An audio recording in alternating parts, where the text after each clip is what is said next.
Hey guys, welcome back to Wilder Hope Adventures. I am a year in to owning this car, van, camper, and there have been an awful lot of updates and upgrades since I first showed it to you a year ago. So what I'm going to do with this video is just take you a quick tour of all the upgrades since I made the first video. There are a few of them and they have made a massive difference since the first video, and to be fair, the update started almost the day after I did that first video, so that's how quickly we changed our minds.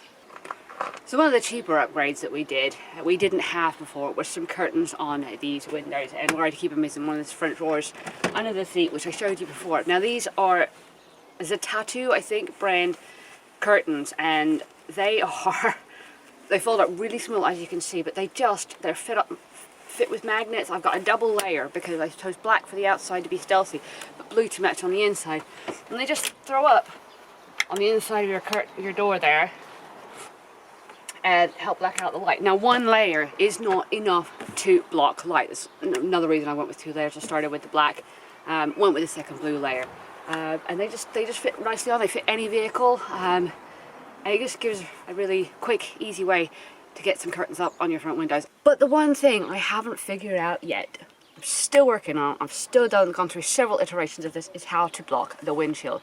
I have gone through the reflectics, I have gone through curtains, I have gone through blinds that you pull across, and nothing has worked so far, mostly because I've got a camera up front, I've got the mirror, but I've also got this unit right here, which means I can't put a curtain across behind these seats right here. So this is something that's still a work in progress. If any of you guys have any ideas of how I could block this front windshield, I would really love to hear about them. So the first major changes in this car take place where Kai sits.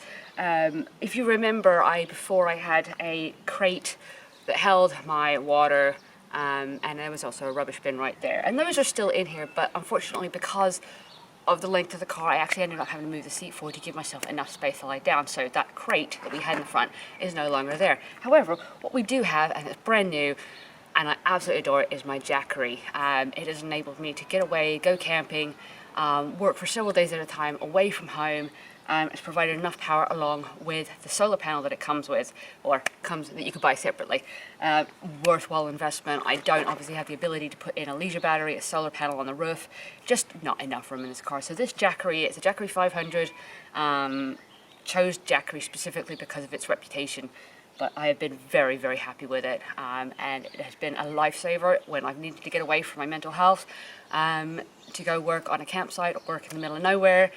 So as long as I have cell phone service, I can work. Alright, so one of the other things that I've had added that was actually under the front seat before is right underneath the Jackery is we just carry a bunch of tools, screwdrivers, basic stuff, hammer, pliers, things like that. Just things that I might need just in case something goes wrong. Up front there's also still space where I keep all my cords for the Jackery, extension cords, 12-volt chargers, things like that. So just a little space in the footwell right there. So moving on to the back space, the bedside hasn't really changed that much. I've got a brand new duvet cover, which I absolutely adore. It just brightens up this whole interior. Underneath my bed right here is where I keep my towel, and then also there is a really perfect spot under here for a flat pack table, which I actually bought as a two-part thing, but rebuilt the entire top part myself. It's just a little square metal frame with a square top on it. So it is behind the driver's seat that most of the changes have taken place. First off, added these headrest covers just to give them a little bit more color. We have some fairy lights back here. Not important, but you know how much ambiance and home you feel that these give you at night. I love them. First change, this back here, if you remember, it used to be like a bamboo ladder stick. It was something I took down, I put up. It was kind of a pain in the rear end to store. But now this is what separates and creates a cape for Cody. It goes all the way to the back and latches on to the back unit.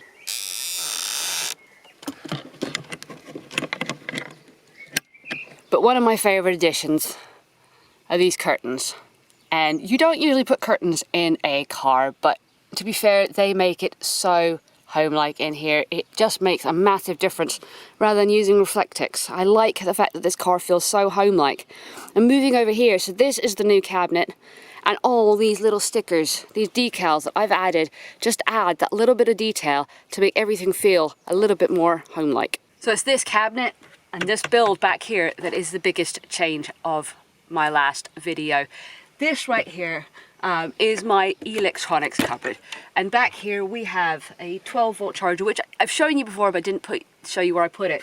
So we have everything wired in. I've got my drone batteries up here, I've got my DJI action cam batteries up here, I've got my charger for my camera I'm currently filming on, and all the wires are just hidden all back in here. This is also the same port I use to charge my tap, which I will show you here in a little bit. But just keeping this all back in one space makes it so easy. I could just charge my phone up here, I can charge it up front. It gives me an awful lot of options, and it's just nice that it's tidied away. So right below my electronics cabinet, which is here, and I absolutely adore these mushrooms right here, we've got a little pull-out thing. This is usually where I keep underwear, you know, that kind of thing, socks I need to get to daily.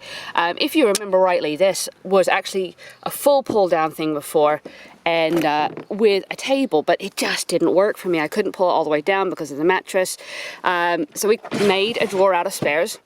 This is a dry robe. Well, it's not really a dry robe, it's a shower robe. So basically you can throw this over yourself, go to a shower and just throw this over and come back to the car and get changed, because campsite showers are not fun to try, and you got wet feet, stuff like that. So I haven't tried this out yet. This was a birthday gift, but we're going to check this out next time we go camping. But this is just a drawer built from scraps, a little bit of non-slip stuff, and it just slides in most of the time and is caught at the back with magnets so it doesn't slide out. Very heavy duty magnets. And last but not least, here is just, this one is still a pull down, and this is basically where I just keep my night shoes, shower shoes, and where all the dog food goes. And it just left a little bit of carpet in there, so the dog bowls just stay in here. Those are also the same ones I use for backpacking. This is a really good spot, so I can feed the dogs straight out of here without having to open the doors. So if it's really raining, they can eat. I could just feed them straight in here. So it's this backspace that I have spent the most time on. This was the original cabinet, so not much difference here. We still have the storage that goes all the way through to keep the pasta, utensils, towel, cup here. You can see the back of the drawer here, but it's this top part that's changed. And what's really cool, this is what I wanted to do, is make sure everything was accessible from the inside. So this actually pulls down, so you can access everything from the inside, which is a really, really great boon to car camping when it's raining outside and you need to access anything that's in here if you want to cook inside. That's again just held on with magnets. This towel rail was initially used as an idea for a handle, but it's easy just to pull down with a hand. But this comes in a lot of use when wanting to dry towels or anything really. I hang my pants on it at night. Now, one of my favorite additions is this tap. This has been absolutely incredible. It's a 12-volt tap, so it charges at the back. There's a wire that goes all the way through to the power station, or not the power station, the 12-volt charger at the front. But this makes it so much easier to get the dogs water when we are stopped. It means I don't have to be hauling out jugs, and the cord goes all the way down. So just one of my favorite investments. This curtain hangs down most of the time. Doesn't really cover anything, but it's just enough to give me some coverage in the back. It's not ideal. Again, it's one of those things I've gone through several iterations of. I think we're finally settled. It's just a case of keeping this curtain rod tight.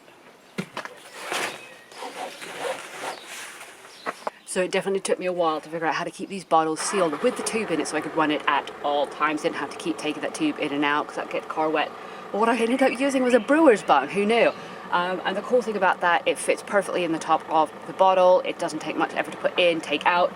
But they also come dual hole, which means that as you're pulling that water out, the air is going in and refilling that area. So I highly, highly recommend utilizing one of those for your water jugs if this is the route you want to go, where you don't want to keep taking your tube in and out. Fairly secure, stops with all the sploshing. So I have two 5-litre jugs in the back. And I have the 10-litre jug up front, and it gives us 20 litres capacity, which is usually enough for us to be out for about a week. So even though there haven't been actually a whole lot of changes to the bed, what I've got added to this car that I've put under the storage under this bed, which the storage space is massive. I've taken out my big camping chair. Absolutely adore it. I take it to festivals, but to just go car camping, I've decided if I really want a chair, I'll just go use my backpacking chair, which I don't even use for backpacking. But what I do have under here, and I store it under there because I haven't got anywhere else to put it yet, I haven't tried it out, is a 12-volt portable fan. And it really, I got this because it helps keep the condensation down. In the hot weather, it helps keep us cool and the air circulating. I'm hoping this was a really good birthday present, but we will see.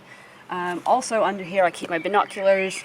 And the one thing that I did add after the last video is a bivy loo. And if you don't know what this is, it's a toilet that basically folds flat.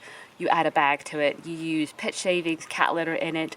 It's basically for emergencies. I try to just use places like Tesco's, Sainsbury's, public toilets for the most part. But, you know, sometimes they're not open yet. So a bivy loo has been an ideal solution, and I would highly recommend the pet shavings you get from any pet store. Everything else under there is just stuff that I don't really need to get to most of the time. I do have a fire pit under there, flat pack fire pit, which I haven't actually used yet, but I will have one to give away coming up in a future video. Alright guys, so that's about it for the changes in my Touran. There haven't been a huge amount, you know, I haven't rebuilt the entire thing, but I wanted to give you guys a quick update. I'm exceedingly happy with this setup. I absolutely love it. It has worked for me for almost a year at this point. I keep adding to it, I keep changing small things, but obviously I'm not going to do a video every time I change something tiny. But those were the major things. I've really liked this setup. This car has been amazingly capable of getting anywhere and everywhere we want to go. So keep an eye out for our adventures in Wales starting next week. And then keep an eye out for our adventures going to Scotland. And this baby took us a good 2,500 miles around the coast of Scotland and onto Skye. But those videos are coming later in the year. So anyway guys, if you have any interest in sharing, helping this channel out, supporting the channel, and supporting what we do about finding your adventure story, getting out there, finding your thing in the world, building confidence, please check out the link in the description below and check out some of our merchandise. Some really cool stuff in there, t-shirts, hoodies, all kinds of different stuff. But if you care to support the channel, it'd be a great way to do it. So anyway guys, take care of yourselves, take care of your mental health, and thanks for watching.